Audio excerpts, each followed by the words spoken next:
Hi అండి. సింపుల్‌గా కాకరకాయ పచ్చడి చేసేసుకుందాము.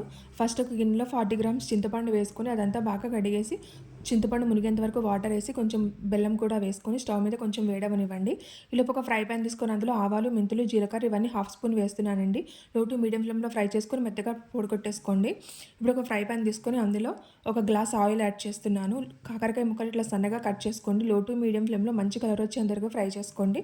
ఇప్పుడు అదే ఆయిల్‌లో తాలింపు వేస్తున్నానండి. ఆవాలు, మినపప్పు, జీలకర్ర, ఎండుమిర్చి, దంచుకున్న వెల్లుల్లి, ఇంగువ ఇవన్నీ వేసేసి తాలింపు మంచిగా ఫ్రై చేసుకోండి.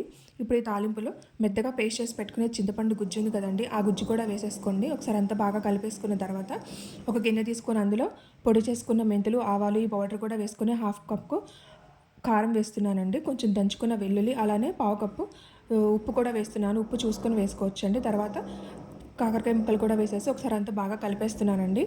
ఇప్పుడు ఈ తాలింపు కూడా వేసేసి అంతా బాగా కలిపిస్తే కాకరకాయ పచ్చడి రెడీ అయిపోతుంది.